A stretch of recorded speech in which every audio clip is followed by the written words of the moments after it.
ይህ መኪና እመኘው ነበረ። ይህ መኪና አይምሮዬ ውስጥ ስየው ነበረ።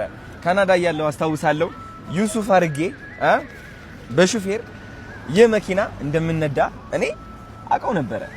ጋይስ እምነታችሁ ለካስ እውን ይሆናል። law of attraction ይሰራል። your imagination becomes your reality ይሉታል you know so እንዴት አድርጌ ነው ከዛ ተነስቼ ወደዚህ የመጣሁት because ልብ ብላችሁ ካስተዋላችሁ ድሮ ድህነት ውስጥ ሆኜ ችግር ውስጥ ሆኜ የተናገርኳቸው እንዳለ ነገሮች በአጠቃላይ ምኞቴ እውን ሆኖልኛል። አሁን እየኖርኩት እገኛለሁ። እናንተም በተግባር አይታችሁታልና so ልመክራችሁ የምፈልገው ነገር ምንድነው ጋይስ ስኬት ውስጥ መድረስ ከፈለጋችሁ አይምሮአችሁ ነው መቆጣጠር ያለባችሁ። ማንም ሰው ሊጎዳችሁ አይችልም። አብዛኛው ሰው ሊተርባችሁ ሊሞክር ይችላል። አብዛኛው ሰው ሊያወድቃችሁ ይሞክራል። ማንም እንደሆናችሁ ዜሮ እንደሆናችሁ you know ከነሱ ድጋፍ ውጪ ምንም እንደማትሆኑ ሊያሳዩአችሁ ይሞክራሉ። ከናንተ የበለጡ እንደሆኑ ሊያሳዩአችሁ ይሞክራሉ። እናንተ በእነሱ ተጠቂ መሆን የለባችሁም። ተጠቂ የምትሆኑት ባይ ዘ ወይ በአይምሮአችሁ ነው እንጂ በእነሱ ሰዎች አይደለም። መጥቶ ቢተርቧችሁ የራሳችሁ ጉዳይ። ተረባው እነሱ ውስጥ ነው ያለው እንጂ እናንተ ላይ አይደለም ያለው።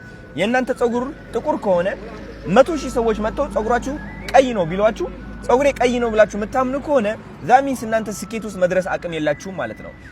ስኬት ውስጥ የሚደርስ ሰው 1 ሚሊዮን ሰው መጥቶ ጸጉርህ ቀይ ነው እያለው ግን ደግሞ ጸጉሩ ጥቁር እንደሆነ የሚያቅ ሰው ነው። ተረዳችሁኝ? ስለዚህ ለራሳችሁ ቁሙ። የወሰናችሁበት ህይወት ለመድረስ ለራሳችሁ ቁሙ። ተስፋ እንዳትቆርጡ።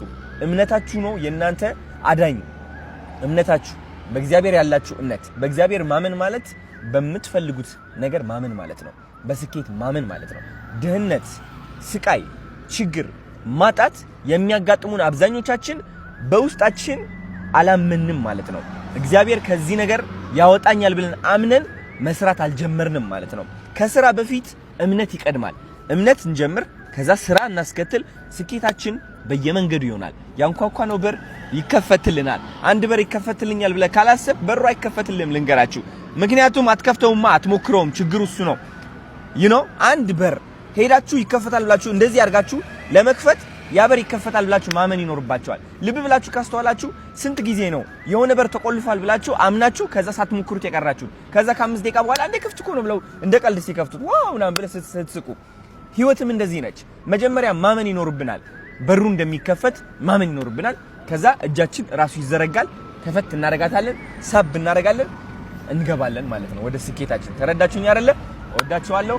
ህይወት በጣም ጸዴ ነች። በምንም ተአምር ተስፋ እንዳትቆርጡ። ዲሲፕሊን ያስፈልጋል። ዲሲፕሊን የምትሆኑት ደግሞ በመስራት በመፍጋት ብቻ ላይ ሳይሆን በእምነታችሁ ነው። ስኬታማ ሆናለሁ የሚለው እምነታችሁ፣ ቆንጆ ነኝ የሚለው እምነታችሁ፣ አንደኛ ነኝ የሚለው እምነታችሁ፣ በዛ ነው ዲሲፕሊን የምትሆኑት። አትልቀቁት። ያ እምነት እንደ ዘበኛ እውነቴን ነው የምላችሁ፣ ጠብቁት ነው የምላችሁ። ጠብቁት። እሺ፣ ወዳችኋለሁ በጣም ከምታስቡት በላይ ማለት ነው። ቻው